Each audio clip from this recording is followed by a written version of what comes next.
Live from Detroit, Michigan, this is the fourth stop of the Liquid Tide Trans Am Tour, the Motor City 100.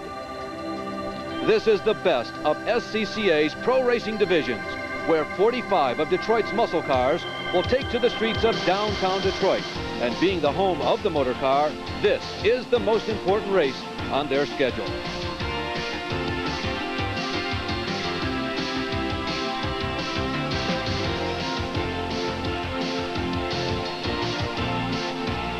The Liquid Tide Trans Am Tour, the Motor City 100, is sponsored by Oldsmobile. Stop by your Oldsmobile dealer and see what's new from the new generation of Oldsmobile. And by Autolite Spark Plugs, guaranteed for 2 years, no matter how far you go. Most believe that Detroit was the first of the local markets to broadcast motor racing live on television. It was the mid-1950s, and the setting was the old Motor City Speedway, a flat 1/4 mile dirt oval.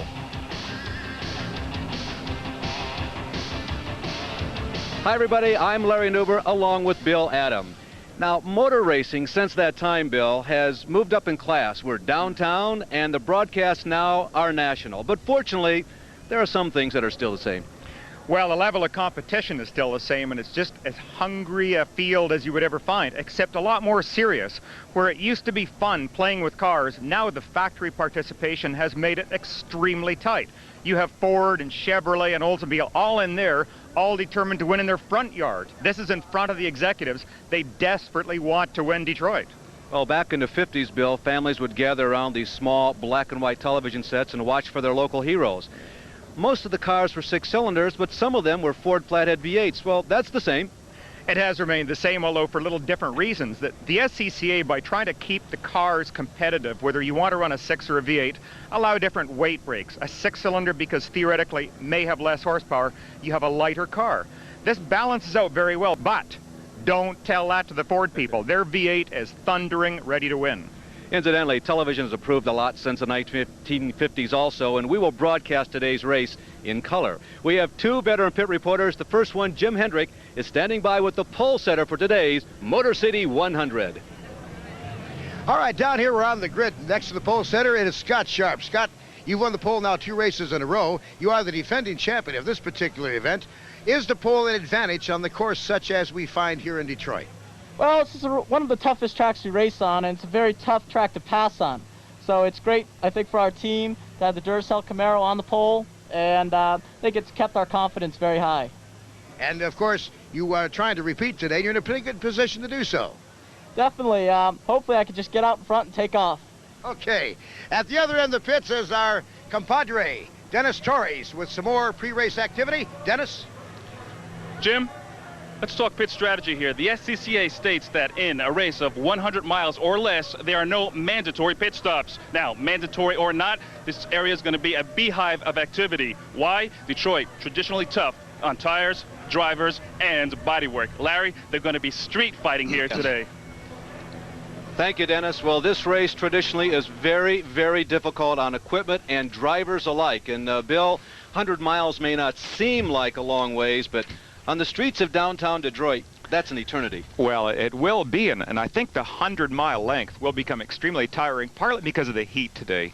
When you run an endurance race, so say the 24 Hours of Le Mans, for example, you run at a slightly reduced pace, both physically and mentally, and that helps you withstand going through a couple of hours in a car. But here we have the sprint race, where there is just nothing to be lost at all by backing off. Well, the qualifying was a last-minute shootout yesterday. Teammates fired at each other in the final minutes, and they ended up finishing first and second on the grid. 2 cars designed and built by the same man, and it was in doubt right to the very last second.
down when they threw the checkered flag after qualifying.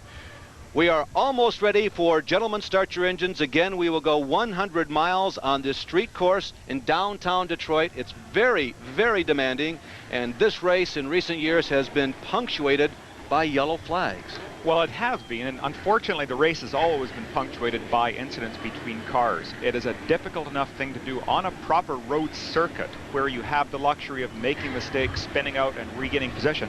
But between the concrete walls, if you make contact with the wall, conceivably you're going to rebound into somebody's path, and this has been a problem in the past. You see everyone scurrying around as we are just moments away from the cars rolling off. You are riding with Canadian Ron Fellows. This is the AER McKinsey Mustang, our in-car camera for today. Ron Fellows has been very competitive in 1991. He was crushed after the Mexico City race. He thought that was a race he had in his hip pocket. He was very disappointed, and actually I thought the race was in his hip pocket too, because it looked like he was going to run away with it in the very early stages. The Roush cars have always been very, very strong at any Trans Am event. As we're just watching the pace cars get out of the way here, the Roush cars are extremely strong. They're very durable, they're very quick, and it seemed that the V8 engine just loved itself in Mexico. The cars have been fired. They are now beginning their pace lap. We are moments away from going green for the Motor City 100.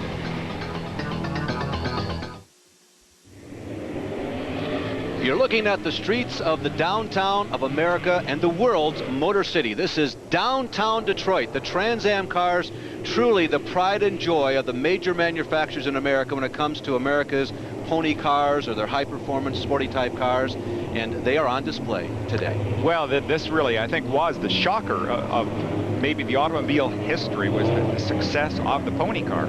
And when Camaro first came out to start battling Mustang, a lot of people were surprised at the sales successes. Now, these sales successes are really buoyed up by the success on the racetrack. And the old axiom of winning on Sunday and selling on Monday definitely applies with these cars, as it does NASCAR. There is no pace lap. The next time by, which is the first time by since the cars have left the pit area, we will go green. As we mentioned, this is downtown Detroit. You're looking at Larned Street, one of 4 major straightaways on this course. Now, that left-hander is actually turns 11 and 12, and they are heading for Jefferson at that point. I think that's just right down the hill there. This is a hairpin that runs right alongside of the water. We're looking at a view here. Cobo Arena is just off to the right. They're coming into a corner that normally you would take in first gear in your street car. Extremely tight, very, very tight. And of course, coming out of that, you're trying to get 600 horsepower down to the ground, and in such a low gear, going to be a lot of wheel spin. We just saw a little gasoline splashing out of the back of that one car. That is not something to worry about. The tanks are full. They do have a vent system that allows gas to splash, so nope. That was Steve Saleen, and the field right now is exiting the Atwater Street Tunnel. Bill, I imagine the first time you come through that, it must really cause some wild fluctuations with your eyesight. Well, the biggest problem with the tunnel is something that may have fallen off a car or dripped from a car ahead of you. The actual tunnel itself does not create a problem because they're focusing so far ahead that they're not really worried about a light change, but something hidden by the shadow, very scary. A short straightaway, then a chicane. You'll see the cars, a quick flick to the left, to the right, back to the main straightaway, and we will be going green at that point. We are ready to go 100 miles. It's 2.5 miles around. Jack Baldwin on the left. Teammate Scott Sharp on the right. They were 1-2 in qualifying. Sharp gets the jump. Baldwin looks for the inside. He's trying to hold his position. Sharp nailed that start perfectly. He could not have got on the gas more perfectly. Squeezed in front of Baldwin. And look at this. Jack has slotted into second. This is what he wants to do. He will try and shadow young Scott as much as possible. Look back in 3rd and 4th place. Cars right alongside each other. A little bit risky for this opening lap. That's Irv Hare getting the edge. It's Tom Gloy getting squeezed out as Ron Fellows moves underneath. Make that Wally Dallenbach with a great start. He moves underneath. There's Craig Pickett looking for room to race as we watch the number 5 car of Darren Brassfield also had a terrific start after a disappointing qualifying run. Now look at how tight this is right now. We were able to see there as the cars exited that one corner on cold tires with the cars not being up to temperature, a lot of wheel spin out of these cars, and you have to be so careful with the cars all around you. If you get a little bit sideways, you could get tapped, and of course totally sideways would shut down the racetrack. Through the trees, and every time you see that on today's broadcast, that is Congress Parkway. The cars are almost halfway around. They will now go on to the Larned Street back straightaway when geographically they're halfway around, but actually they're a little further than the 2.5 miles it takes to traverse one lap here in Detroit. and just snaking through these corners. Look at the Mustang again. See that? The big V8 horsepower of that Mustang. All of the cars we're watching here are the 6 cylinders, but the car just out of our frame, the blue Mustang, is of course the big V8. He will be tending to get a lot more wheel spin than these cars will. The most significant factor in the Detroit Motor City Trans Am race the past few seasons has been the matter of survival, and Wally Dallenbach standing on the throttle, breaking loose significantly as he came out of that left-hander. But I was bringing up the yellow flags. The yellow flags mean attrition. The fastest car in the early laps of this race has seldom won. You're exactly right. Greg Pickett played that to perfection a couple of years back that I believe gave Corvette its last win in the Trans Am. He ran a very conservative pace throughout most of the race, and with only a few laps to go, Chris Neifel's car broke down. Greg went on to win. So certainly, you want to go as hard as you can right here, but be very careful not to overstress the car. Look at Dallenbach. He is slashing up here. That is the first of 40 laps now complete. Scott Sharp takes an impressive, but I suggest reasonably conservative lead. His teammate Jack Baldwin out of Georgia continues to run in second place. Third is HOERR, but he has the Tiger, the monster man of today, WD-40. I used to call him because his dad, initials WD, ran number 40 IndyCar. That's Wally Dallenbach Jr., and he is looking to get third. Well, Wally did not have a particularly good qualifying situation because they gambled a little bit on a weight shift in the car. It did not work out. In fact, made the car, as he put it, very loose. They put the car back to the situation where they knew what the car was going to handle like, and once you get that, then you get your confidence back. And look at Wally now. He's going to the inside. He's going to try it on, and then he makes it. Oh. Great move exiting that one corner. He decided to put the car deep inside HOERR's Oldsmobile, and once he is there, HOERR has no choice. He cannot move over. And there's Gloy looking to get around HOERR too. Apparently, HOERR is not running the pace that the rest of the people up in the top 5 would like to have. Gloy, who was squeezed out on that first lap, is now looking to be the next one to put a position down, another one on HOERR. I think when the Mustang got by HOERR, it kind of surprised him, and because he wasn't able to take the normal line going into that corner, it slowed his exit speed. That helped Gloy catch up, and I don't think you'll see HOERR caught unaware again. Well, the man on the move appears to be Wally Dallenbach Jr. It's that bright blue number 31. It's not exactly a one-off car, but it's a car out of the Roush stables, and we expect to see that no more than 3 or 4 times this year. And that in itself is a shame. Wally is someone that's great for the Trans Am series. He's very personable and a real charger. He's the type that when he starts from the back of the pack, he puts on a performance that no one ever did. Tom Gloy currently being shown in the number 5 position. There are the leaders here in the early stages of the Motor City 100. Scott Sharp goes by, Baldwin, there's Dallenbach, there's HOERR, Tom Gloy, Greg Pickett, Ron Fellows. There are the first 6 cars as they flash by you from the exact vantage position that we have here just outside the entrance to corner number 1. And we are hoping that they stay where they are and that we stay where we are. Yeah, Bill and I were commenting before this race began that each of us have been around motor racing a few more years than we would like to admit, and this is probably the closest to the action on the outside of a left-hander either one of us has ever been. Yeah, the only way to get closer, I think, is to be behind the steering wheel. Just snaking through this section of really a very, very nice street circuit. I think the Detroit street circuit is arguably the best in North America. Now, Miami is not a pure street circuit in that it uses a system of park roadways, but this is just daily streets here. And they keep the streets in very, very nice order. Look at how smoothly the cars are going down the straights here. You don't see a great deal of bumping or bouncing all over the track. A very good circuit, very challenging, but very, very nice. Now, if you're at home watching, and not to be redundant, I'm reading this up again, they're going to say, oh, there goes Newber trying to come up with a myth. I know things look very smooth right now. They look extremely calm. But that's the way the races at Detroit normally seem to go for the Trans Am cars. They'll go halfway, 20, 22, 23 laps, and then all that 4-letter word breaks out. That's exactly what does happen. They will be sitting in their cars right now trying to let a race strategy develop, and they're going to be watching cars. For example, the car following Dallenbach's Mustang, which is HOERR's Oldsmobile, he will be watching for any weaknesses on Wally's car, and in turn, Wally will watch ahead of him. Well, more 150-mile-an-hour action through downtown Detroit coming up. The leaderboard shows Scott Sharp, Jack Baldwin, and Wally Dallenbach Jr. 1, 2, 3. But while you were away, there's a change. You're going to see the bright blue, red and white American flag trim, number 31. There it is on the left-hand side of your screen. He's now second. Dallenbach did precisely the thing that he did just a few laps previously. The same position. Waited till the car moved back over from left to right, slotted that Mustang inside, and look at him. He's flying around the track. Gentle little power slides. At this point, Wally is not using the car up, but he is driving very, very quickly and very hard. Real charger. The leaders are lapping the 2.5 miles of Detroit downtown at almost 2 seconds slower, Bill, than that they qualified, but they have full loads of fuel, plus they got to be thinking, I need to finish. Exactly. You don't, in qualifying, sometimes you risk the car 100%. You just go as hard as you can, get the furthest up on the grid you possibly can. Because if you're starting on the 10th row, that means that there's 19 cars ahead of you that by making a mistake could take you out. So you want to start up as far as possible. But in the race, once you can see there's only 3 or 4 cars ahead, then you do slow your pace down and you try and drive a smart race as quickly as possible, but smart. Now we're watching on board here. This is Ron Fellows and the McKenzie Mustang. Look at him work the wheel, just how smoothly he is, dropping down through the gears here. Now he'll be in second gear going through a hairpin. Watch the little movement on that shift. There's third, fourth. The car accelerating very, very quickly. Just tiny movements through the gear shift. And look at the steering as well.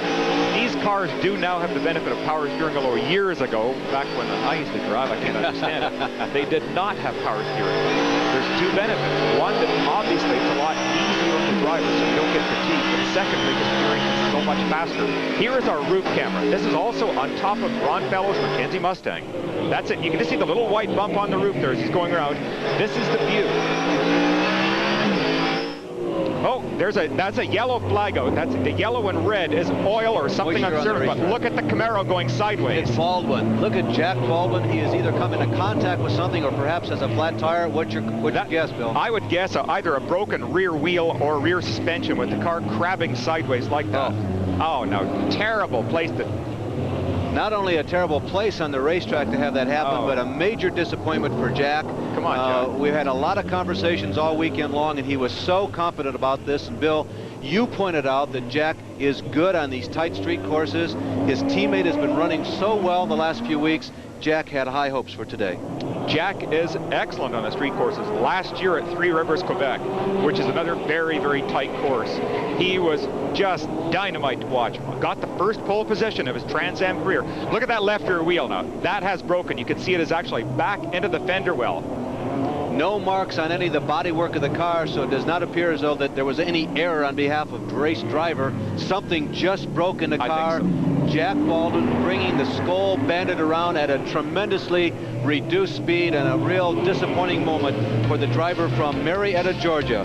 The day is over for 43-year-old Jack Baldwin.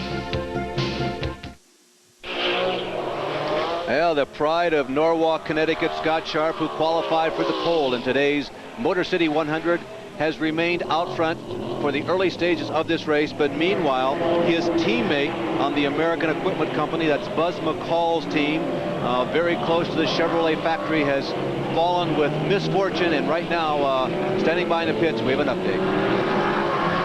Okay, it looks like we have a problem with the rear end. You know exactly what's wrong with the car, sir? It bent the rear end housing and it knocked some of the linkage loose. It holds the rear end in the car. All right, does that mean he's out of the race, or you're still going to try to fix it? He's done. He's done. Okay, that's the report. He's done. Jack Baldwin is done for the day. They cannot repair this car. Let's go back up to Larry Newber. Thank you, Jim Hendrick. Well, Jack came into today's race ranked 3rd in points, but he will undoubtedly drop several positions after the misfortune this afternoon in the early laps of the Motor City 100. This has to be one of the major disappointments for the Chevrolet people, because Baldwin is just a fantastic racer. And we were talking prior to the race, and I had actually thought that Jack would probably win this. I thought he was a tiger and could really do the job for their team. But this is the man right now we've all got eyes on, and that's Wally Dallenbach Jr., that number 31 Mustang, although not really pulling away too quickly from the HOERR Oldsmobile. I think HOERR probably could be sitting in a nice position right now, driving very smoothly and maybe conserving his car. Based on everything that we know in terms of what has happened historically here, plus the conversations with the drivers up to race morning today, you got to believe that no one is showing their entire hand. No, I don't think they will be either. This is a great game of strategy right now, because I think we're going to see positions changing in the course of maybe the next 10 laps or so. Over that, people will say, well, fine, now we can see what so-and-so is doing. I can start to play out my hand a little bit more. Well, Sharp continues to lead with Wally Dallenbach second, Irv Harris third, Tom Gloy holding down the 40s in fourth position. The Chevrolet's going to be very happy about that. He's one of their racers for today. Ron Fellows, our in-car camera, is in fifth as we continue to watch the race leader, Scott Sharp, still lapping about a second and a half slower than he qualified. Greg Pickett in the Chevy Camaro is in sixth position. Darren Brassfield not charging yet today as we are accustomed to seeing him in his old Cutlass Supreme is in seventh. George Robinson is eighth. Paul Genelosi is ninth. And Bob Sobey in another Chevy Camaro is currently in 10th position. Now, we talked to Scott Sharp earlier in this week about what it's like coming in here as the defending champion of this race and racing in downtown Detroit. No, if I can lead, I want to lead. But I just don't want to be taken out being in the lead, which sometimes has happened in the past, and also want to just make sure I take care of my car, because this place really can beat a car up pretty good, and you want to have as much of it left, like it's been illustrated in the last 3 races for the end of the race. Exactly the point we've been making, Bill. I think he's far too young to race. We got to take his license away. He does have a bright future ahead of him, and I have the feeling that Scott is a better race driver, and much of his improvement has been intellectual. It's been mental in 1991, and some interesting conversations. I mean, people in the crew think that actually racing with Jack Baldwin, the old sage that he is, has helped Scott. I expect that could be very true. Scott impressed me a couple of years ago when I was watching him, and he was out at one particular track looking at a corner and just questioning and saying, what am I doing wrong? Why can I get faster? He listened to everybody and thought through those things, chose the proper things, and then made an adjustment. I was very impressed. He does not have an ego to stop him from going quicker. He's confident in what he does, and so smooth in the car that he is so deceptive. You don't realize that he's going that quickly because he is so smooth. Fellows and Greg Pickett, cars numbered 4 and 3 right there on your screen. They are considering contesting the number 5 position, and there is Ron Fellows, who right now is the hare of this pack, and he's being chased by another hare. Certainly is. And it's not Irv.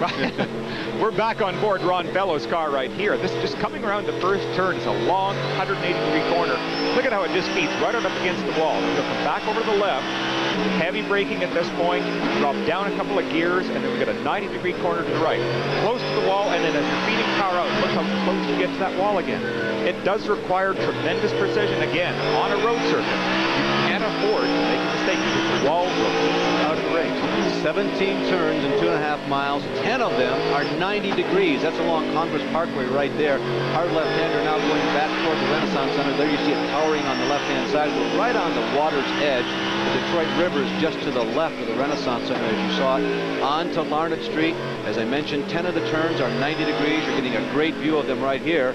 And one of the final turns on this course, down at turn number 15, as they go past Cobo Arena onto Atwater Street, is actually 120 degrees, that corner. So more than a hairpin. And now that becomes a 3-car battle. That's Darren Brassfield.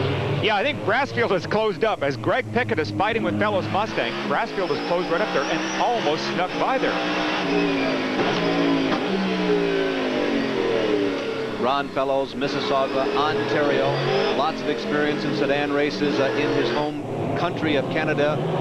A great number of wins up there, and he moved to Trans Am racing pretty seriously in 1990. Ron is a very talented driver, a fellow I've raced against a number of times, and he's very good. Look at this. Now, we've got exhaust smoke coming out of this Mustang. This looks like Wayne Akers' car. I believe that his engine is done. The Florida car dealer, and the engine is trying to regenerate itself. You can see it kicking out those last gasps as he comes around that left-hander. Yeah. Oh! We've had a major crash. That's Phil Kalusha. Phil Kalusha, I believe. The car is white with tiger stripes on it. Yes, that is Kalusha. And it was a very hard hit. Kalusha was serious damage up front. Oh, he is an occasional Trans Am racer, and this is the first of our very serious incidents here at Detroit today. And that is a very serious incident. Look at the trail of water and oil that's coming from the wall on the right-hand side. That's the flagger that's just standing up behind it there. Now, he's going to be warning other cars to slow down. You can see him dropping his hands down as quickly as possible. They'll be calling for an ambulance and a truck. There, slow down. Kalusha only runs Trans Am cars occasionally. This is a race, of course, he always wants to make. Back to Akers. That's the Wayne Akers car. Again, the smoke looks like it's coming out the exhaust pipe. Yes, it is. It's out the pipe on the right-hand side. So he's got a valve or piston problem of some type, and I think that would be terminal for him. Well, he's got 8 cylinders, so maybe if he loses 2, he can still continue to race. Never. I guess that's one advantage of a V8. Well, we're monitoring the situation with Bill Kalusha very closely because visually it appeared to be quite serious. No update yet. We'll be back after these words.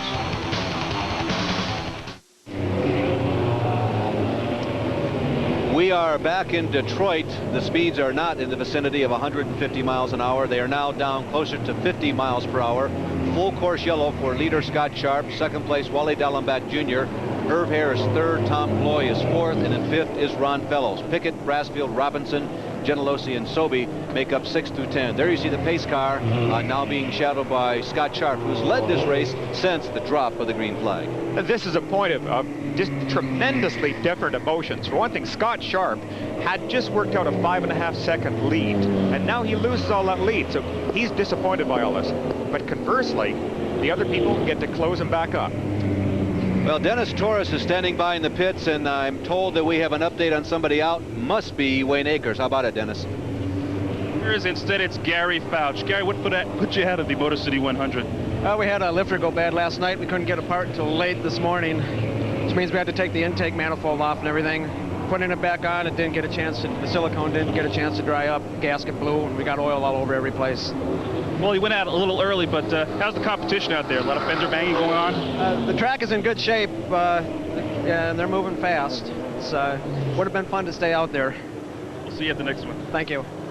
Thank you, Dennis. Well, Gary is driving the last of the Off-the-Doll cars, Bill. That's a historical name in Trans Am racing. That is a name. In fact, I even drove one of those historical cars, and even back when I drove it, it felt like a historical car. Gary is from Minnesota and has experience also in 5,000 cars. Jim Hendrick, you have more for us from the pit area. Yeah, we do. Wayne Akers, of course, very disappointed at this point. What happened to the engine? Well, we were running along real well, and all of a sudden it developed a miss at the end of the front straight. Coming on around, I looked down, noticed temperatures were real high. It looks like we cooked the motor. All right, so that means it's through for the day. We're done, yeah. It's part of racing, Wayne. That's racing. All right, back up to you, Larry. Thank you, Jim. Well, Wayne Akers, who came into today's race, ranked 21st in points. Car number 21 did. He had only competed one time prior to today, and he finished in 10th position, but his day ends prematurely here in Detroit. I think the miss that developed was maybe a missing connecting rod as it put out through the side of the block. You know, SCCA is very fortunate to have the Hunter Trauma Center present at every one of its races. Dr. Harlan Hunter and his entire family out of the St. Louis area make their presence known at every one of the Trans Am races, and it's a welcome sight. One of the most important functions of any motorsport event is the safety precautions taken. Behind me, from St. Louis, Missouri, is the Hunter Trauma Center, a rolling emergency room, if you will, ready for any accident, any eventuality that might take place on or off this race course. Let's talk to Dr. Hunter. The function of safety for these drivers and crews is paramount. I think so, and what we've tried to do is produce a national team because the people want continuity of care. That's what we have to try to produce, and you have to use local people along with this to make it become a true medical team to take care of the injuries, not only of the drivers, but of the pit crew and their families on a weekend. The accidents are, of course, the major problem that could occur and why we have to have so much invested in this back end of the trailer. But the rest of the weekend is basically taking care of the pit crews and their families. There are lots of burns and foreign bodies and eyes, people getting sick on a weekend, and we have to be their medical team to take care of all of those needs. That keeps us busier than the actual race car drivers. The 170-mile-per-hour speeds can produce emergencies at any time. Dr. Hunter's crew is all volunteer, and the money for this $250,000 operation comes with no sponsor backing. Despite shouldering the financial burden, Dr. Hunter takes no shortcuts. As Dan Gould is showing you now, one of our paramedics shows all the supplies and the equipment that we have to try to stabilize and maintain life. There's the crash cart, and of course the monitor. There's a portable x-ray. on this is the blue machine, and then we have oxygen. Down below here is our various cases we have set up specifically for like eye injury, suture care, starting IVs. Our job is to try to stabilize and maintain life in this portion of the truck. Doctor, what is this unit we're standing by? It's a Kawasaki Mule. We use it to patrol the pits, to take care of the heat injuries, and also to transfer people back to the medical center. When does it ever get hectic, if it does? It can happen any time in racing, but sometimes after the race is even more hectic than through the race. That's when people are unloading their trucks and loading their equipment, and the drivers come in with their burns. We've had 6 to 8 people in there at one time after races. You're a doctor for all occasions, for all teams. We try to be. We kind of call it being the doc in the box for everybody. Dr. Hunter, of course, is a fan of SCCA, and aren't they not lucky he's here for all the safety precautions we've talked about? Nice motor racing person, too. Let's look at the first 10. There's Sharp, Dallenbach Jr., HOERR, Tom Gloy, and Ron Fellows is ranked 5th at this point. 6th through 10th are Greg Pickett from Alamo, California, Darren Brassfield, another Californian, George Robinson from the proud state of Texas, Paul Gentilossi from down the road here in Lansing, Michigan, and Bob Sobey from the sunlit state of Arizona, Phoenix to be exact. Incidentally, Dr. Hunter is also an avid collector of autographs from famous race drivers. He has most Indy 500 drivers, I am told, in his collection. Thank you, Mr. Fielding. Does he have yours? Great Fielding. Mine, yeah. Having never won the Indianapolis 500, having won the Temple Street 500 back home in Indiana, I don't know that I qualify.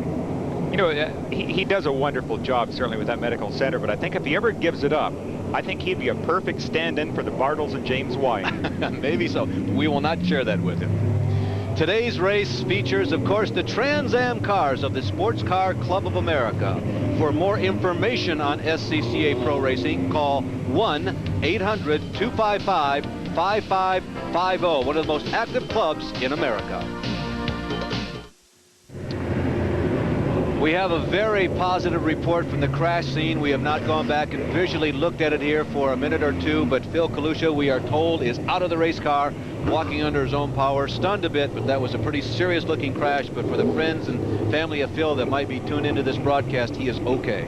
One of the things that I have always been a real fan about in a Trans Am car is their safety. They are very, very strong cars. If you had to be in a vehicle in a crash, if you knew you were going to be in one, you could not ask for anything better than one of these.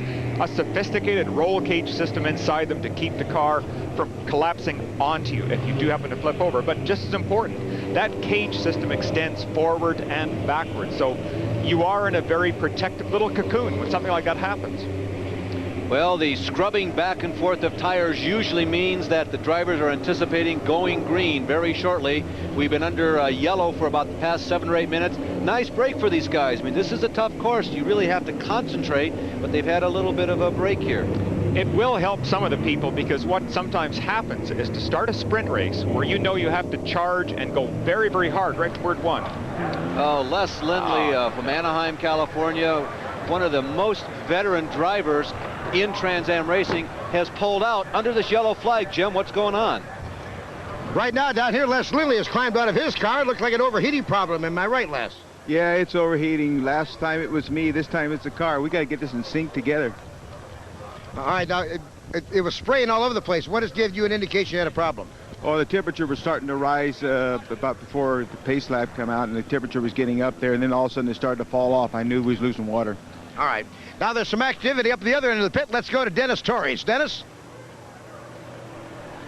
Thanks, Jim. I'm standing with Brian Bradshaw, who's the crew chief for HOERR, currently lying in 3rd place and the winner of the last round in Dallas. Brian, what has HOERR been saying to you in the radio during the yellow flag? We're real comfortable. The car's running real nice. We're the first V6 behind 2 V8s. The V8s are on soft tires. We're just going to let them run their own race and pick them off as we go. Now, what does this yellow flag do to you as far as strategy, as far as tires, the driver himself? What's the strategy now as with this long yellow flag? It gives them time to breathe, gives them time to think. We don't mind going a full green race. In fact, in some respects, with the soft tires on the V8s, it might be better to go green to green.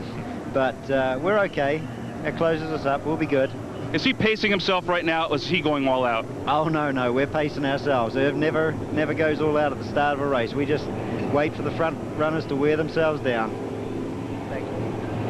HOERR, who has finished first and second this year, but he's also had a 21st position finish. He's right now ranked third. You can see Sharp and Dallenbach continue to show their heels to everybody, and Tom Gloy and Ron Fellows round out the top 5. We're in Detroit. We're live. This is the Motor City 100. The yellow flag continues to delay the racing action, but also continues to give the drivers just a little longer break. But the word on the radios is that the pace car's lights will be coming off shortly, pulling off the racetrack. We may be going green. The drivers think so. Yes, you can see that they are all getting pretty vigorous now in the tire scrubbing to make sure that they're just as good as they can possibly be. What Scott Sharp will want to do is two things: get on the gas as early as possible and not give that Mustang right behind a chance to jump, because Dallenbach will really take a run on him now. Since he's been able to close up and cool down his tires, he's in a perfect situation. But also what Scott has to do is to not overcook it. All right, a V8 Camaro leads the race. A V8 Ford Mustang right there. Wally Dallenbach is currently in second. Oldsmobile, 6-cylinder, HOERR behind the wheel, currently holds down third position. And another 6-cylinder, the only 6-cylinder in a camp of 3 cars, Tom Gloy, the man who runs the camp, is fourth, and Ron Fellows in a Ford V8 is fifth. Yellow flags continue to flutter as the field moves around this 2.5-mile facility. There is Wally Dallenbach, who's had a great race so far today. We told you that he began today's race as the 10th fastest qualifier, but he has charged to second position. We talked with him earlier this week. Well, here the biggest thing you have to get through at Detroit is the slower traffic. There's so many cars that show up for this race. You have to be really careful getting through it. Some guys are probably a little bit more patient than I am with that. But that's probably the biggest thing in Detroit is you have to get through the traffic and get through it clean. Wally Dallenbach is looking real anxious. You know, he has been also very impressive in Winston Cup this year. At Talladega, for instance, he once improved himself 20 positions before he's involved in one of those big 20-car crashes. Bill, looks like we're getting ready to go green again. We are, and look at this. Watch this takes place in third place. Look at HOERR. He looks like he's trying to sneak up on the inside of that Mustang. All of a sudden, that Mustang grew. Wally must have been feeding it during the yellow flag. Oh, boy. Well, again, Scott Sharp has been particularly impressive on both the starts, but look at how Dallenbach has closed up through that corner, and he's going to go down inside him. Wally Dallenbach is looking for the #1 position. He's got the line. A good move by Scott Sharp. He did have an option of turning over. He wisely kept out of the way and thinks that, well, okay, Wally, you go by me now because I'm going to go back around you again later. And now HOERR looks like he has designs on the runner-up spot. He had the momentum, but he just didn't have the line. Sharp moved back in line as quickly as he possibly could, and I held him back. I do miss Dallenbach not running in this series. He is great fun to watch in one of these cars, but yes, you're right. HOERR is right on the back of Scott Sharp, and also Fellows. Look at Fellows is closed right up here. Now here we're on board. Trying to outbreak Tom Gloy going into this left-hander. He has it. He comes off onto Larned Street, headed for it right now. He's got the position too. You can see he was able to take the apex. If Gloy had been alongside, Fellows would not have been able to cut over. A great start by both the Ford drivers. So the restart really shuffles the positions up front. Different cars and drivers responding differently to that long pause. Well, something, too, that can happen. I think Fellows is sitting back here, and he sees his teammate Dallenbach and the other Ford Mustang doing all these wonderful things. That inspires you as a driver. You say, well, fine, he can do it. I better get up there and have a tangle with him, too. There's Ron Fellows.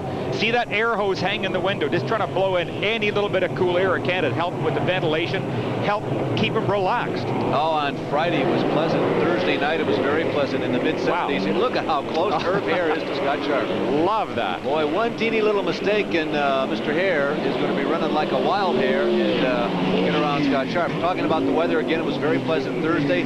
Friday it warmed up a little bit, and here Saturday it got downright hot. It is a very, very hot day. HOERR is going very quickly right now. I wonder if maybe he's ready to play out one of his cards. He looks like he has been holding back just a bit because he's obviously not getting left by the Sharp Camaro right now.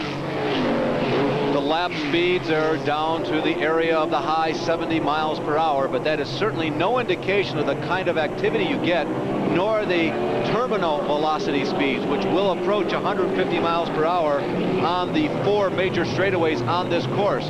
but because there are so many 90-degree corners, the brakes get a real healthy workout. The cars slow down significantly, and as a result, the average speed comes down. But still, street racing is probably the most dangerous thing these people do all year long. It definitely is, because your car does not have the luxury of spinning off the track and going through the grass or doing a couple of 360s. You've got a wall sitting there just waiting to bite you. So it is dangerous from that standpoint. It is not dangerous in creating injuries, because the speeds are so relatively low that your injury factor actually is quite low. Great shots here from, again, on board that car right there, the number 4 Mustang of Ron Fellows. Now, Ron looks like he may be using up his rear tires a little bit too much at this point. I've seen a lot of tail wagging going on. The car's ahead. Just watch the back end of that Oldsmobile as he leaves the corner. Perfect. Well, actually, you can't see it too well right there. A little bit of a breakup. Very, very smooth out of the corner, and yet Ron a couple of times got on the gas a fraction too early. He cannot afford to overheat those tires or he'll go backwards. Ron Fellows' best finish, as you just saw moments ago, in 1991 as a second. He has paired that second place finish with 2 7th place finishes to rank second in overall point standings. Boy, is this tight racing or what? This is the view from our helicopter now, and you can see just snaking through, they're going through the tunnel right here. The eye in the sky today is provided by the fine folks at the CRM group of Melbourne, Florida. And boy, they are a welcome addition. This gives you an idea. The cars are there on Atwater Street. You're going to see the pits just to the left, the Detroit River. To your right, there you go, past the pit area, the main grandstands. This is corner number 1. Breakdown from about 150 miles an hour immediately down to a horseshoe bend.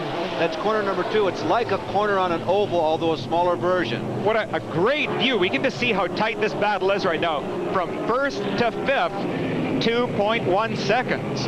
One of those 90-degree corners. This straightaway, not even really classified as one of the major straights on this track. As you can see, you just touch the gear shift and the throttle pedal, and you are immediately on the brakes, and you need to make a right-hander now. The cars are moving up toward Congress Parkway, actually leaving the downtown area. Then they leave that with a hard left-hander when they... no, that's still on Congress, that left-hander, through the park, if you will, along Congress Street. They're lost momentarily there through the buildings in downtown Detroit. Another left-hander. Then the next right-hander will put them on Larned Street. This is as close as you come to a back straightaway. There is a challenge being mounted by HOERR for second. As second, third, and fourth mount up. Fellows goes to the right side. Ron Fellows may have the edge on HOERR. Oh. There you can see the cars moving into the left-hander coming up. I think HOERR is able to hold him off. What happened there, HOERR did make a little bit of a challenge to the Scott Sharp Camaro, but got blocked. Now, because he was blocked, he was not able to take that normal quick exit off the corner. That gave Fellows the run. We're getting a really good example of the different cars, where the Camaro is a V8, the Oldsmobile immediately in front of us, right there, that black car, that is the 6-cylinder. The car we're on board with is the V8. You can watch that the V8s definitely accelerate quicker out of the corners and will pull out a bit of a lead down the long straights. But the 6-cylinder, because of its slightly lighter weight and better balance, closes right back up through the tight stuff and under braking. About 35 cubic inch difference between the V6 and the V8, but the compensation is the club, SCCA, allows the V6s to be just a little lighter. So it's V6 versus... Wally Dallenbach has rocketed up from 10th to 1st, and in the process of doing that, turned in the race's fastest lap at 157.1. And that is just a little quicker than Scott Sharp, who before the yellows flew was lapping at about 157, maybe 157.5. They'd actually picked the speed up a little bit. They're going about a half a second faster now than they were in the opening laps. Well, they can't afford to sit back too long. We talked about saving yourself and not really showing your hand, but the further the race goes on, the more they have to revise their strategies and really go harder. Well, the first 8 cars out there still have left us up to the gods to determine who's going to win. They're that close. Dennis, you got a word for us from the pit area. Okay, Larry, we're looking at Peter Demon of Ontario, Canada. He's brought in his Camaro for the second time. Earlier, he was black flagged. They took off the hood. They looked underneath the car, worked on some of the suspension components in the front. He's currently sitting in the car. The engine is off, and it looks like it's going to be a very long day. In fact, it looks like it is a day for Peter Demon. Peter Demon, the man who is famous for having race cars that are one color on one side and another color on the other side. He used to catch me on that, but no longer. Now I know.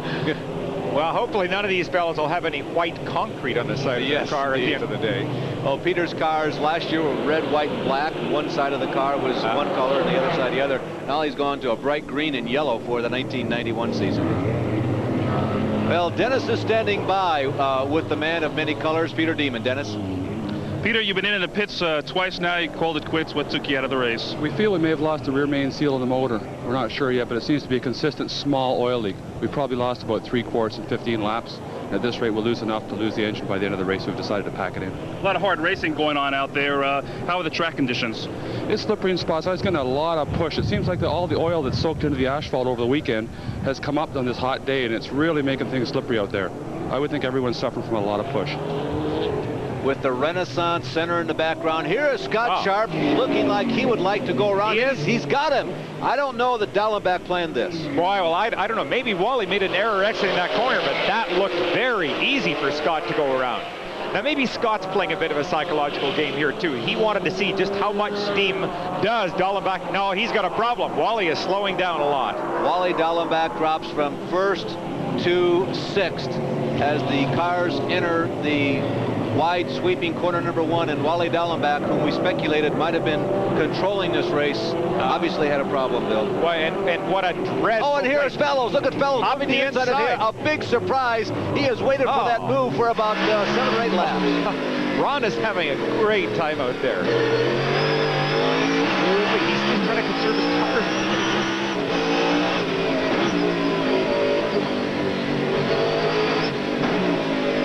Ron Fellows, Mississauga, Ontario, now running second.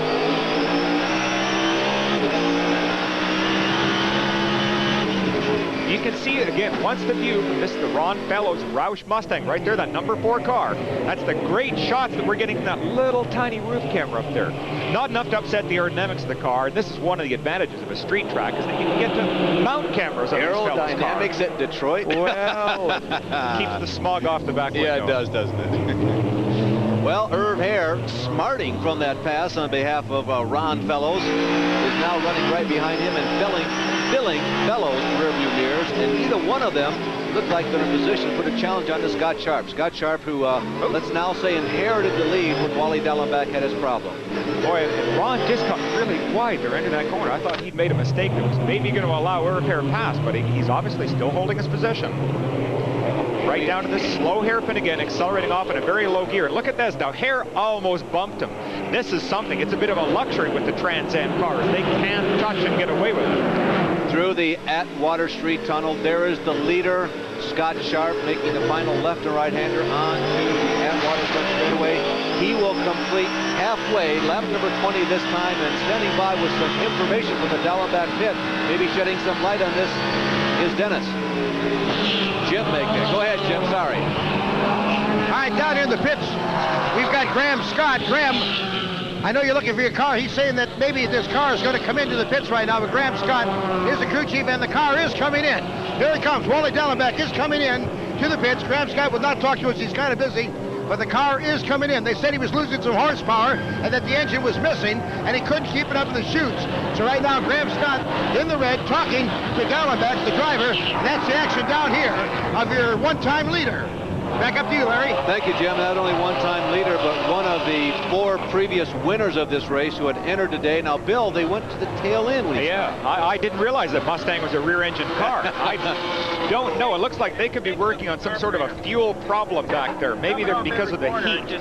There's some type of percolation. It's okay in the upper RPM. Huh? How many people can work in a car? It doesn't, man. Well, we almost got some inside information there. He said it was okay in the upper RPMs, but you're often down in the lower RPMs on the street. That's right. If this car is burbling off the corner, which, oh, look at now. No, HOERR was just taking a little look. They're just inches apart. This is the best racing. You know, it's interesting. On that hard right-hander, corner number 3, we have seen both Scott Sharp and Ron Fellows pass there today, and it's not a place where I really would normally expect the cars, the Trans Am cars, to pass here. And I'm just wondering if those are not just surprise passes. HOERR looks faster than Fellows now. Now we're back to Dallenbach. We're back into the Dallenbach car, and you can see that it looks like they are changing batteries right now. I think that he has had a battery problem because all of the power starts to run to the battery. The car, of course, requires a tremendous amount of voltage for the electronics to run. One of the things that's running is an electric fuel pump. That may explain it. Dallenbach going down a lap. His chances for victory are probably going by the wayside right now. There is second place Ron Fellows, third place HOERR.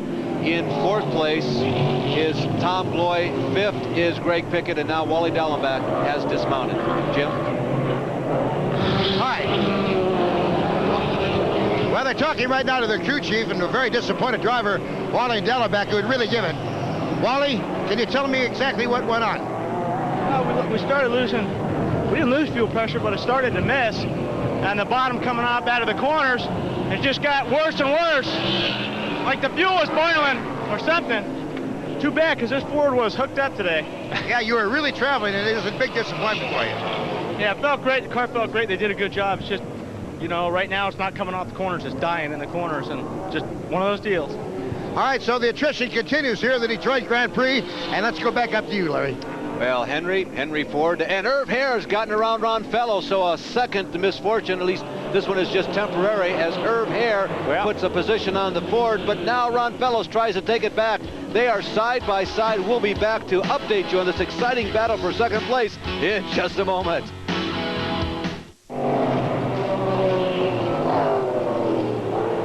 After 20 laps, here is the race summary here in Detroit. The leader is car number 33, Scott Sharp. That's the V8-powered Camaro. He has led the last 16 laps of the 20 we've had so far. There have been 2 lead changes. Wally Dallenbach was the other significant race leader. Cars out of race, Bob Patch, Jack Baldwin, Wayne Akers, Phil Kalusha, very hard crash, he's okay, and Gary Futch. Les Lindley also out, Peter Demon, and Philip Bartelt. The cars who have gone to the sidelines here in the first half of the Motor City 100. Well, Scott Sharp's race is really just falling very nicely into place. He's continuing to drive very smoothly and apparently not using that car up. But he hasn't stretched the lead, and I think this may be something that's going to gain increasing importance over the case of the next 10 laps. HOERR, who is following not too far behind, is also saving his car and is showing the strength of that Oldsmobile, particularly under braking. He loses a bit out of the corners going down the straights, the V8 power, but it closes right back up under braking. At number 76 is one of the other Canadians entered in today's race. That is Jerry Simmons, in also one of the few Corvettes that has entered here today. We actually had 2 Corvettes. The most popular mark was Chevrolet, as there were 18 Camaros in addition to the 2 Corvettes, and 1 Chevy Lumina. Are you listening, France family down in NASCAR land? 1 Chevy Lumina that entered the race today. Glenn Andrew, a high school basketball coach from Farmersburg, Indiana, down in the Terre Haute area. And I'll bet he gets a lot of students that join his team just so they can help work on the car. Probably true. Come on, coach, let me do it. There were only 5 Oldsmobile Cutlass Supremes, but all 5 of them were pretty potent. 7 Mustangs and a couple of Pontiacs that entered in today's race. Dennis?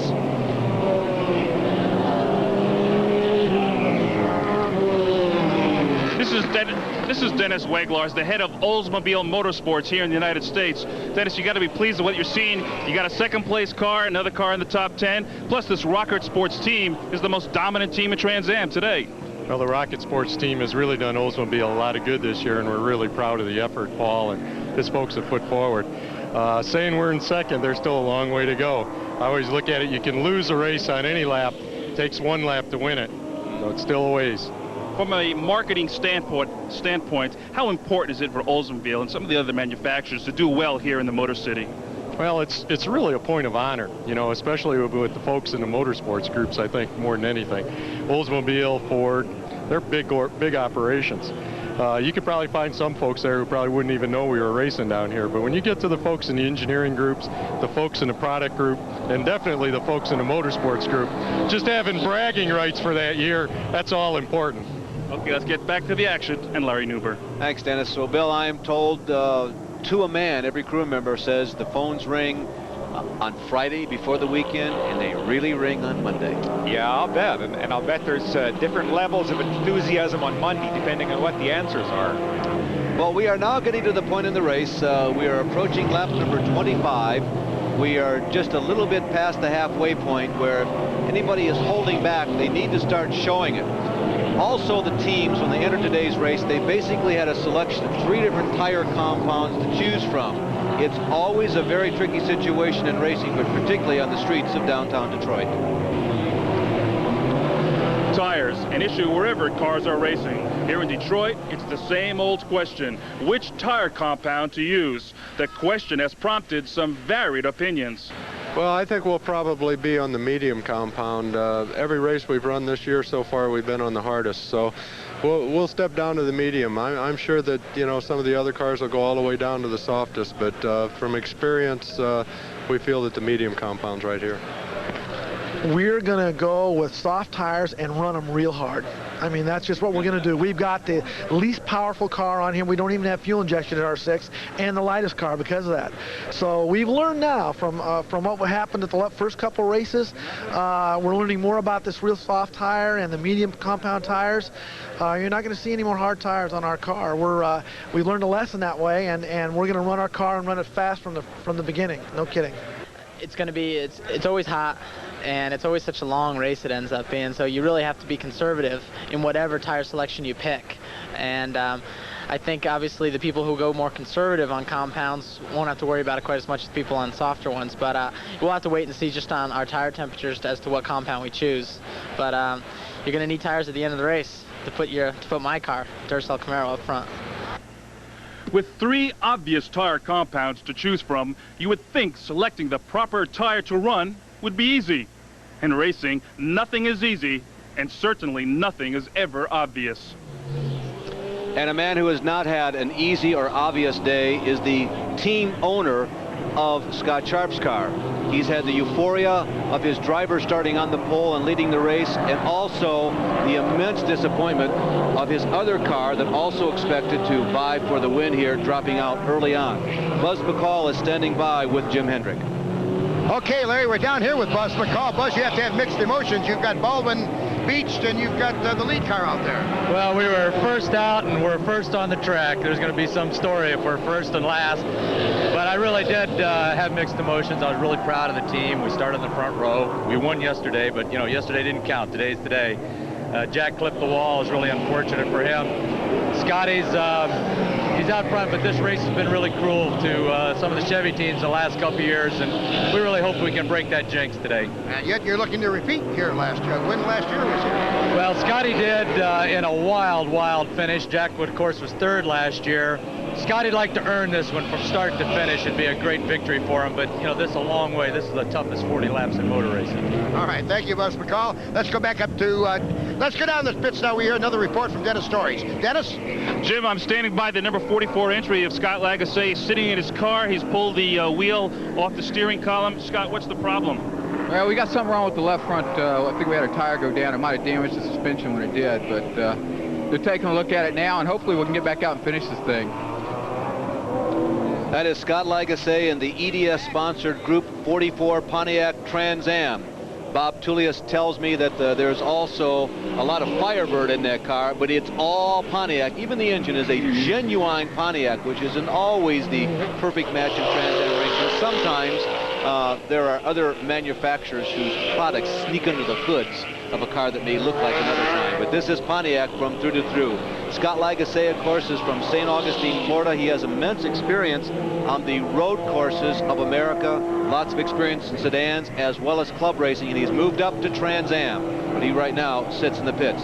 Scott Sharp continues to lead. We'll be back. 10 of the Motor City 100. You can see Paul Gentilossi for the first time today shows up in the number 4 position. Fellows is 5th, 6 to 10th, Sobey. Steve Petty comes up from the back of the pack. George Robinson 8th, Jim Derhaag is 9th, and Steve Saleen is 10th.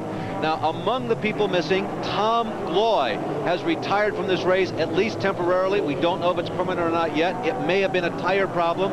Tom was running in 4th position, and Darrin Brassfield, coming into today's race as the points leader, was dropping back steadily, and finally he has pulled out, in the initial word we have from our radios in the pits, out of race. And apparently Tom Gloy has been suffering some sort of a brake problem. Now we're going to try and find out for sure. But again, this track, because of the nature of it, with the walls, puts a tremendous strain on the brakes. You have temperatures that build up here and put great pressures on everything from fluids. He is back out now, but we'll take a better look and to see how he's able to progress back through this field. Back on board, Ron Fellow's Mustang here. Great view from on top of the roof. This gives you an idea of what the drivers are looking at. In fact, look at the view. It seems we're getting close to the wall. You can't get intimidated by that, but you always have to pay attention. You've got to watch the walls, balance the car as it's leaving the corners. Look, right up tight against the wall, tight to the inside, over against the tires on the outside. Here we go into the apex there, back up line. Well, Scott Sharp, who is leading this race, was the fastest qualifier and has led most of this race. It puts him in good shape for the Fast 5 competition. The Kenwood Communications Corporation has returned the Kenwood Fast 5 qualifying to Trans Am this season. Now, under this program, the 5 fastest qualifiers from the first qualifying session every weekend are locked into their grid positions. Plus, they share $3,100 in prize money. They also accumulate Kenwood Fast 5 points. At the end of the season, the drivers with the most Fast 5 points are eligible to compete in a 10-lap, $20,000 race. Additionally, should one driver qualify in the top 5 at every race and accumulate more points than any other driver throughout the season, he is awarded an additional $5,000. Here at race number 4, we're already down to one eligible candidate for that category. That is HOERR. Kenwood has returned to high fidelity to Trans Am racing, at least making qualifying an important competition within the season. Approximately 13 cars, we say approximately because things are happening very quick, have been able to stay on the lead lap. There is Jerry Simmons. You can see he has made contact with either another competitor or a piece of cement, and given the location of his damage, it looks like another race car. Yeah, I expect so. It's on the nose. You can see the bottom part, but there was a little bit of smoke coming off the car too. Now what this could be is the fiberglass going back into the left front tire and rubbing on it, just creating the smoke.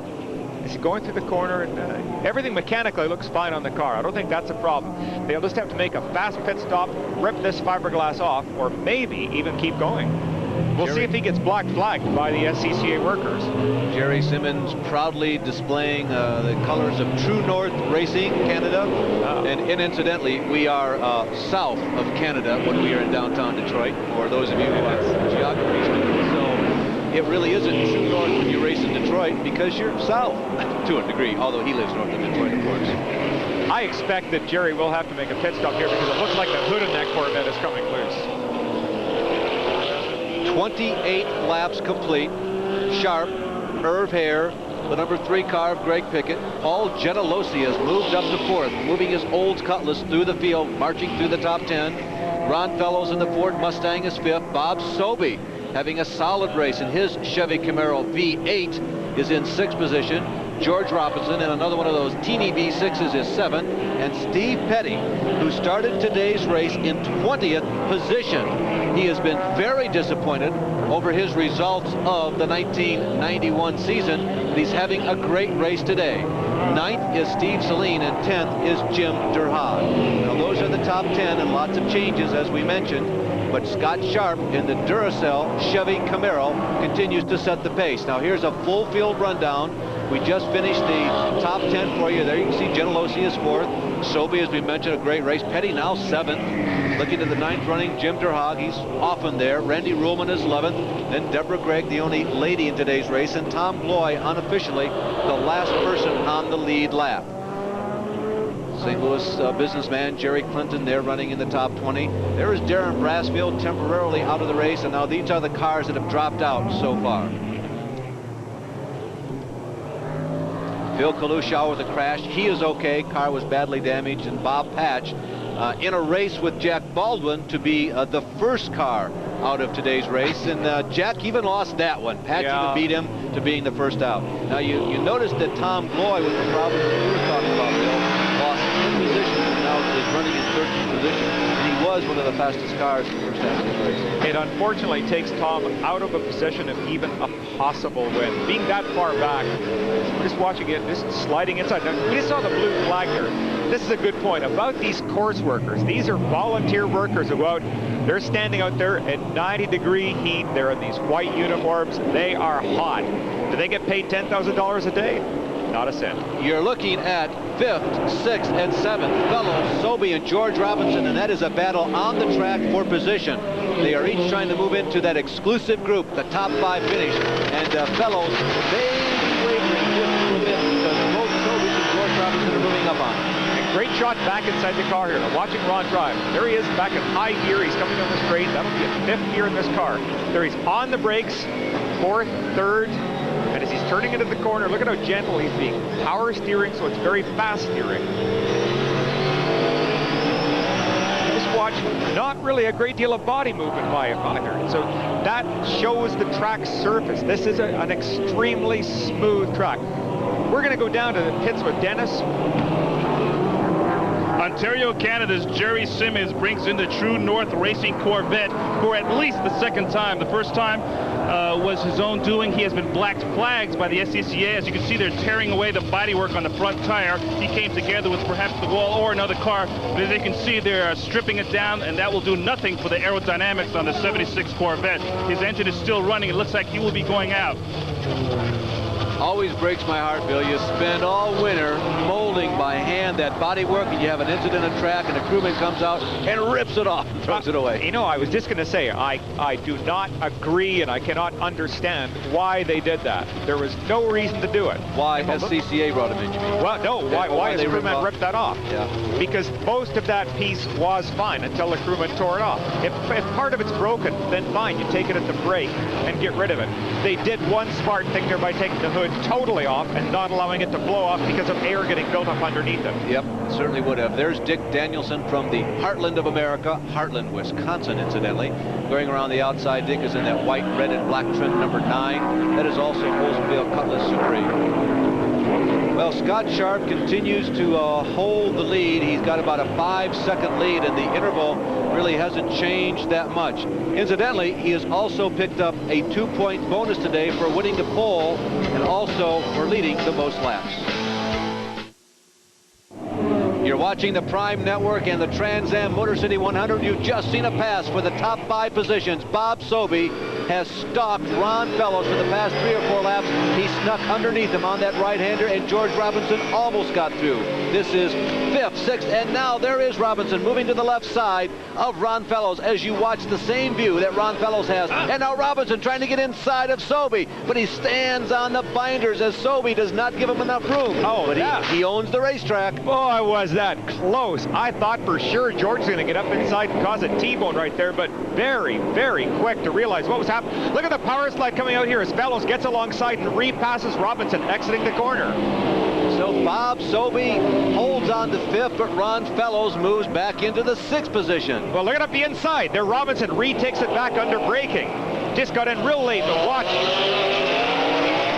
Yeah, he's able to stretch it out. Ron Fellows has definitely got some sort of a problem, perhaps with those rear tires. They just may not be hooking up any longer and allowing the car to spin even worse. It's like catch-22. They spin, wheel spin off the corner. The car doesn't get a good bite, and then as you spin more, it heats them up even more and makes them spin more. So it's an endless bad fall all the way downhill. At this point, Ron Fellows sitting atop, or behind rather, a V8, probably at a disadvantage because, Bill, as you pointed out, what we suspect to be, overheated tires. Now, in fact, I'm sure of it now. We just saw Ron exiting that corner, a lot of power slide. We can watch the back of the Mackenzie Mustang. It's sliding a great deal. Now, Ron has a habit of using his right foot a little bit hard. Sometimes you want to back off and be a little smooth. He would make a wonderful sprint car driver, Larry. You'd love that. Absolutely. There is Greg Pickett coming between slower. That's Gentilossi. That's not slower traffic at all. Paul Gentilossi, who has rocketed, may I say, the Rocket Sports car has rocketed up to 4th position after kind of lounging around in about 10th after starting this race in 11th. Gentilossi has driven a very intelligent race and is up to challenge in the first 4.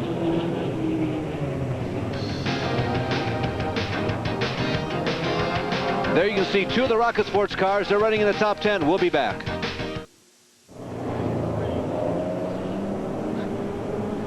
We're back at the Motor City 100. There is leader Scott Sharp. His lead, we do not believe, is very secure at all.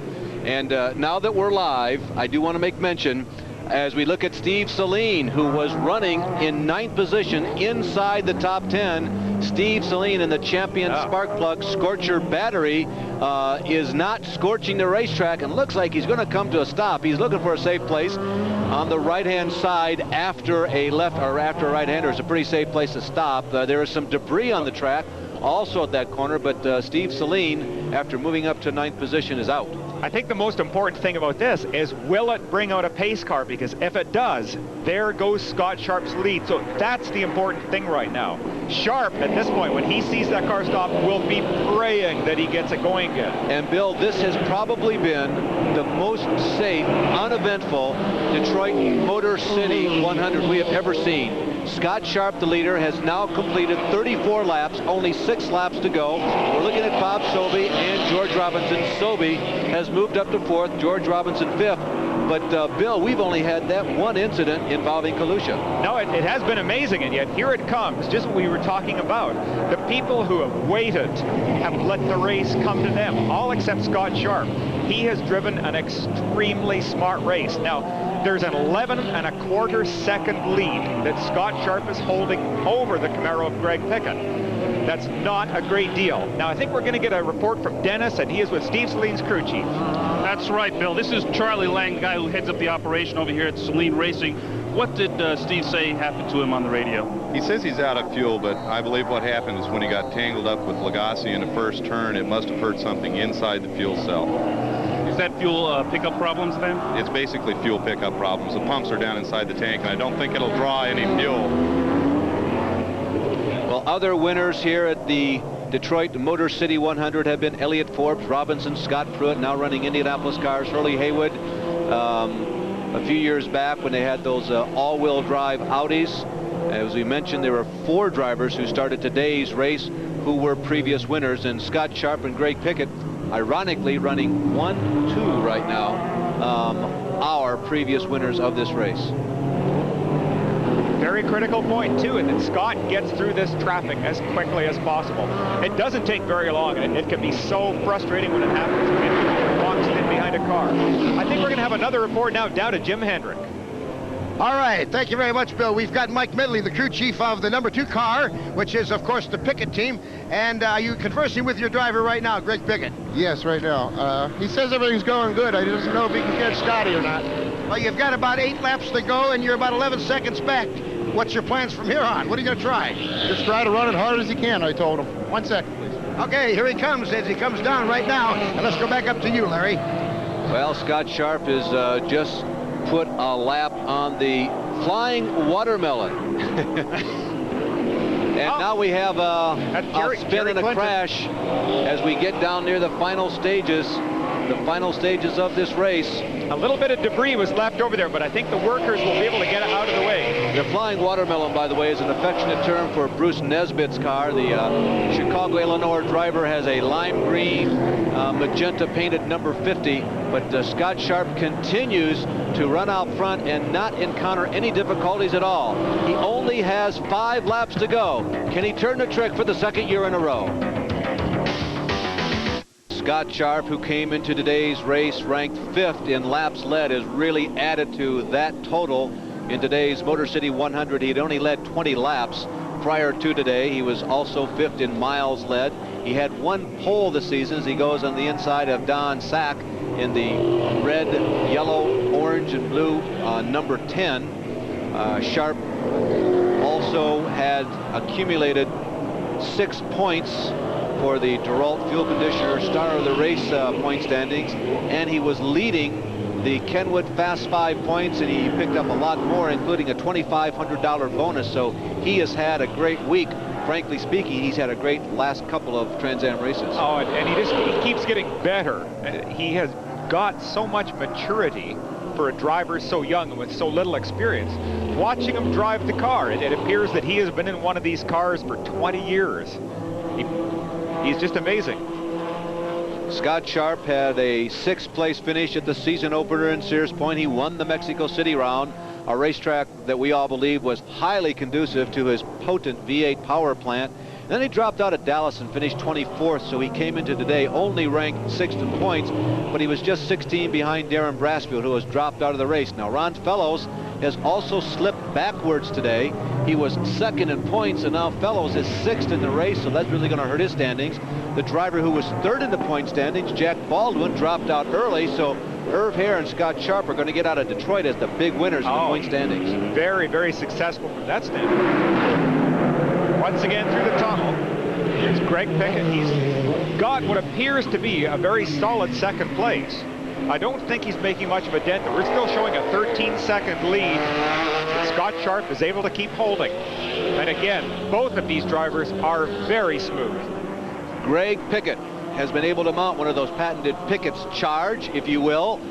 Here in the latter stages of the race, he ran conservatively, then tiptoed through the top 5 and finally landed at 2nd in his Cyto Max Special. That's an exercise drink, by the way. It's also a member of the Champion Nutrition family. They have another drink called Metabolol 2, and that happens to be the family and the company business. Greg Pickett has been able to use that in finance some of his racing habit. Is that what I saw you drinking last night, Larry? Was that some of that fine stuff? Yeah. You know me, it's got to be non-alcoholic. I do, yes. Well, it appears that in these last few laps, we just got 3 laps to go right now, it appears that Paul Gentilozzi is now sneaking up closer and closer to Greg Pickett. Paul Gentilozzi in one of those Oldsmobile Cutlass Supremes, sponsored by Olivetti. It's a V6 engine, and they have been very successful. As Dennis Torres pointed out earlier today, they have been the dominant team in Trans Am so far. But we're only 3 races in, but the Chevy's really the last 2 races. Yep, look at this. Look in the background, Jess. Gentilozzi's black car, and you can see behind Pickett's Camaro. He definitely is closing up. Well, 37 laps today, and we're going to repeat again. This is the cleanest Motor City 100 I have ever seen. This is totally unlike what we've seen in years past. You know, some of the top racers dropped out sort of the midway point. That may well have been a factor, but you just had the feeling that all the drivers today thought, hey, we're not going to destroy our field when we come to Detroit this year. Dennis Torres in the pits. Well, one of the reasons why Herb Hare has been losing ground and perhaps Mr. Greg Pickett is picking up the pace is that Herb Hare has lost, in fact, 4th gear. He is motoring around this very tight circuit without 4th gear. He's also having other transmission problems. So we're going to see if he can hang on with just a couple of laps to go. Well, Dennis Irv has slipped all the way back to 12th. Quick rundown of the top 12. There are 12 cars in the lead lap. Sharp completing right there, lap number 38. Pickett 2nd, Chevy Camaro. Gentilozzi, the 6-cylinder Olds Cutlass Supreme. 4th is George Robinson. Bob Sobey is 5th. Ron Fellows has dropped back to 6th position in his V8 Ford Mustang, sponsored by AER. Randy Ruhlman out of the Gloy Racing Stable, and car number 12 is in 7th, as 2nd and 3rd continue to get tighter. Jim Durhag is 8th in car number 40. That's the Van Housen Auto Parts Electric Wire Products Camaro. The veteran Jim Durhag. There's that battle for 2nd and 3rd. Deborah Gregg is 9th. Tom Gloy is 10th. Steve Petty slipped a little bit. He's now 11th, and Herb Hare is 12th. You've been watching this battle. Oh, and we have a killer battle developing here. Gentilozzi is really fired up, and look at him closing. He is very, very quickly closing on the Pickett Camaro. Paul Gentilozzi's best finish so far in 1991 has been a 3rd. That was the opening round at Sears Point, when the Oldsmobiles finished 1, 2, 3. Gentilozzi has 1 career win. He's looking for 2nd place here today. He is certainly looking for 2nd place here today. And he is the, should I say, the elder statesman of the Rocket Sports team. Oh, I think he would accept that. What are the other guys, 16? Oh, yeah. Darren, I think, is 12, 13. Yeah, right. 7. He is just driving very quickly right now, and beautifully.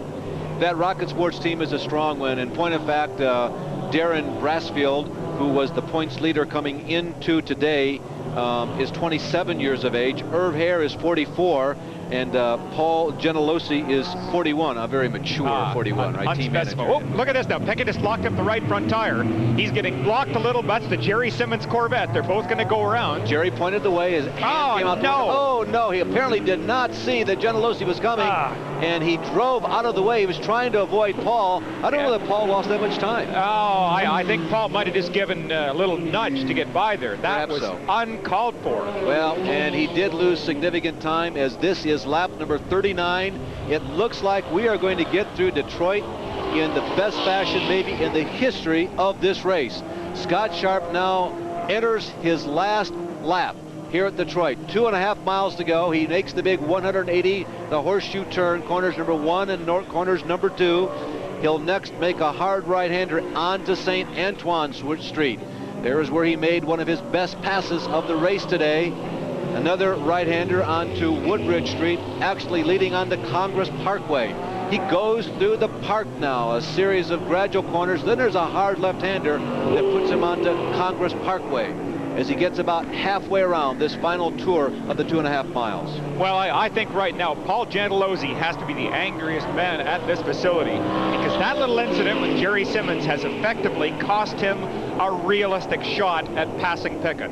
I think Greg will hold a little bit of a lead. All he needs to do is cross that finish line in front of him, and he will certainly make sure he does that. Really frustrating, and one of the problems in trying to go around a street circuit like this. What may have happened is that Jerry Simmons looked in his mirror, saw Pickett coming, moved over, and didn't bother thinking there might be 2 cars there. A very interesting season shaping up in Trans Am. Here we are early on in the year, only 4 races in, and just about everyone who is vying for the points championship has had 2 bad races. Scott Sharp has only had 1. He comes almost to a stop. He did come almost to a stop there. I wonder if he is having some sort of a fuel problem. He's only got a few more corners to go, but he still does have distance to go. The race is not over yet. That car is definitely missing as he goes to the flat spots of the racetrack, Bill. He does not have far to go. He's now underneath the tunnel on Atwater Street. This is the final straightaways on this course. Scott Sharp now with about a half a mile to go. He'll make this quick left and then a flick back onto the front stretch. Now a quarter of a mile. Scott Sharp is going to win it, but he is limping home. Oh, he's going to be so relieved when he sees this flag come out, but he is going to make it. So Scott Sharp becomes the first 2-race winner of 1991 on the Liquid Tide Trans Am Trail. Scott Sharp brings home the Buzz McCall Duracell Chevrolet Camaro number 33. Second place goes to Greg Pickett, and a disappointed Paul Gentilozzi will be third. Paul Gentilozzi has come to a stop right at the very end of pit road. Sharp, by the way, leaps from 6th to second in the point standings. Ron Fellows, by our unofficial count, now leads Scott Sharp by a single point in the point standings. And Greg Pickett is third, a very short distance behind the points leaders, Ron Fellows and Scott Sharp. They're separated only by a single point.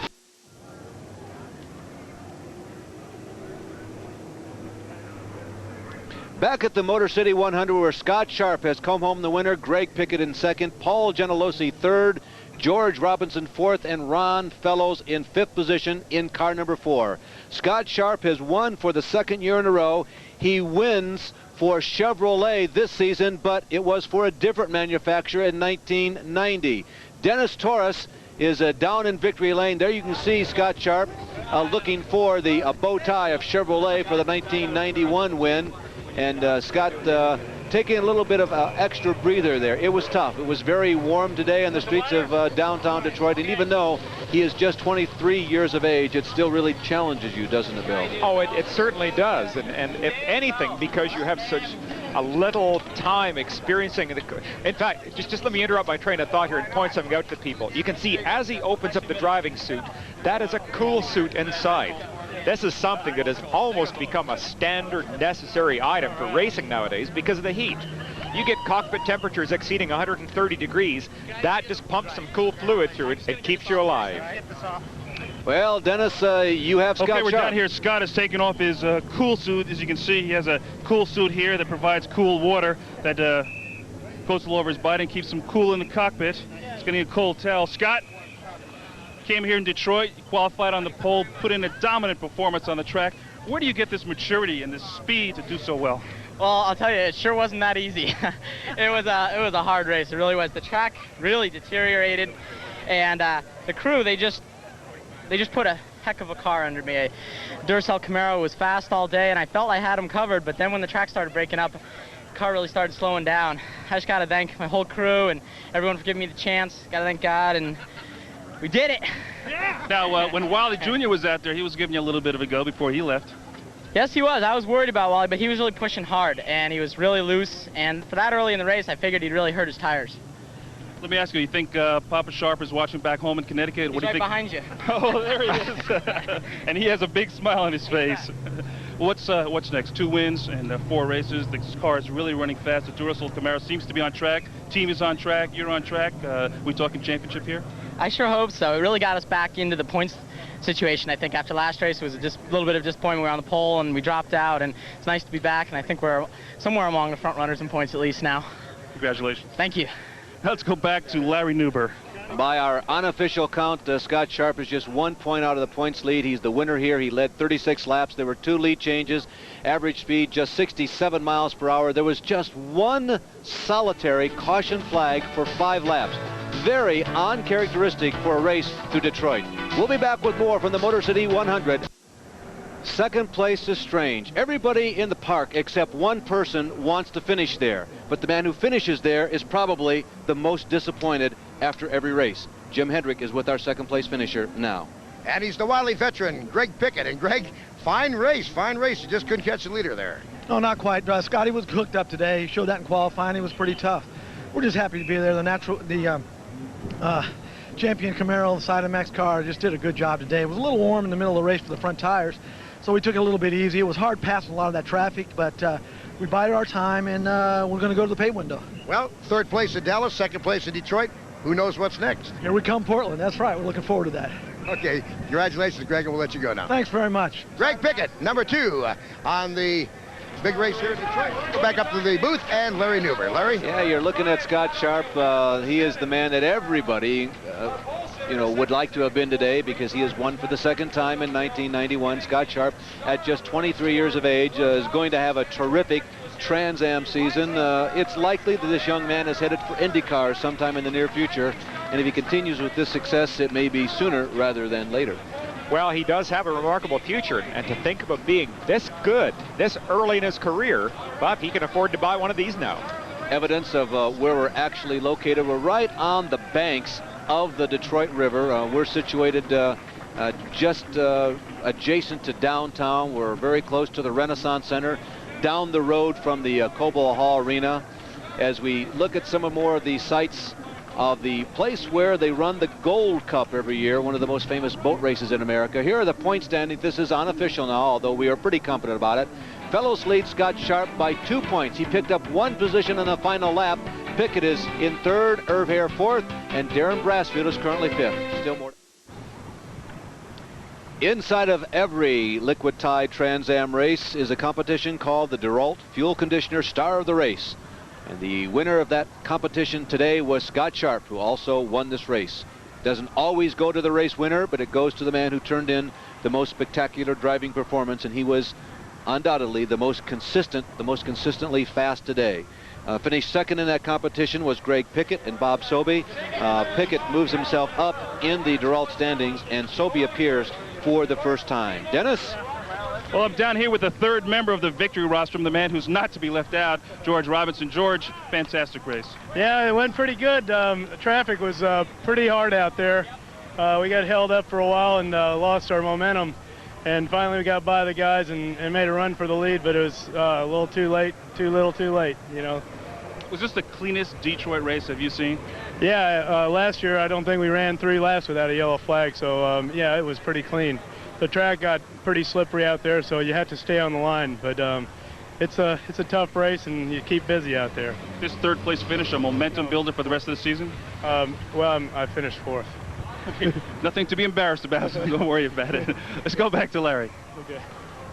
Well, George Robinson was fighting with Paul Gentilossi and Greg Pickett. He finished in the number 4 position behind Paul and Greg. George Robinson turning in his 2nd strong performance of the 1991 season, Bill. He matches his 4th place at Sears Point. Here's a guy who came over from IMSA Racing. Didn't really have that much experience in cars with this much horsepower. He's having a good year. No, and I think maybe this points out the value of having very good machinery around you. That obviously George is blessed with a fair degree of talent, as we have seen now in a couple of races, but didn't have a chance to show it until he got in one of these new Bob Riley designed Camaros. Excellent car, and now look, he's a very, very strong challenger to win any one of these. And Scott Sharp, winning for the second time, does not have a dominating lead in the points, even though he's the only driver who's won twice of the first 4 races. Everybody seems to be having periodic bad races. That is keeping the points together. But the other interesting thing that's happening is that the V6s and the V8s do appear to be evenly matched in 1991. It seems to be, and once again, like just to re-emphasize this point system, look who's leading. Ron Fellows, this old Mustang, who has not won a race yet in the 1991 season. Right. You're looking at the first 3 finishers in the Motor City 100 for 1991. Right now, Scott Sharp, who won the event, is addressing the crowd. On his right is runner-up Greg Pickett, and on his left is Paul Genelosi. Scott Sharp behind the wheel of a V8 Camaro, Greg Pickett a V6 Camaro, and Paul Genelosi a V6 Oldsmobile. 1, 2, and 3 in 1991. Finishing behind that leading trio was George Robinson, another V6 Camaro. A great drive today, actually a great weekend for George Robinson. Ron Fellows is the highest finishing Ford product. Hey, you're on the board, guys. Ford gets 5th today in Detroit. Bob Sobey out of Arizona in a Camaro is 6th. Randy Ruhlman is 7th. Jim Derhaag 8th. And Steve Petty 9th. Deborah Gregg 10th. Camaros all among 6 through 10. Bruce Nesbitt finished in the 11th position. Glenn Fox in a Mustang was 12th. Irv Hare was in 13th position after running in the top 3 for the first half of the race. Dick Danielson soldiered on for 14th. Donald Sack was 15th. Cars that did not finish dropped out of the race. Tom Gloy, after a terrific qualifying time, ran in the top 4. Ed Hinchcliffe in car number 29, a local driver. Jerry Simmons from Canada, Steve Saline out of California, and Jerry Clinton, the racing businessman from the St. Louis, Missouri area. Darren Brassfield came into today leading the points. Scott Lagasse, the pride of Pontiac for Trans Am. Wally Dallenbach, he looked like a winner for a while. Phil Bartell and Peter Demon. 26th through 30th were Les Lindley, Wayne Akers, Phil Kalusha, a serious-looking accident, no injury, Gary Foch, and Jack Baldwin, who was very disappointed after qualifying in 2nd.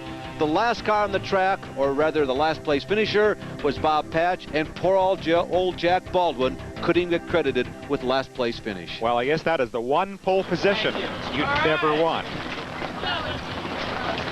There is Scott Sharp enjoying his 3rd career Trans Am win. His first career win was at this very racetrack 1 year ago, and now he has won twice in the 1991 season. Bill, a final thought? I think it looks very dismal for the rest of the crowd, and even though we have seen spectacular close racing where any number of marks were very, very competitive, this young man just looks so good. Well, my thanks to everyone at the Detroit Grand Prix, Bob McCabe, the man in charge of the Renaissance Center, Eric DeWicki. My thanks to Dennis Torres and Jim Hendricks in the pits, and of course, as always, Bill Adam, your help here in the booth. I'm Larry Newber, and for you at home watching on television, we're glad you joined us on Prime Network today. And hey, guess what? We'll see you at the races.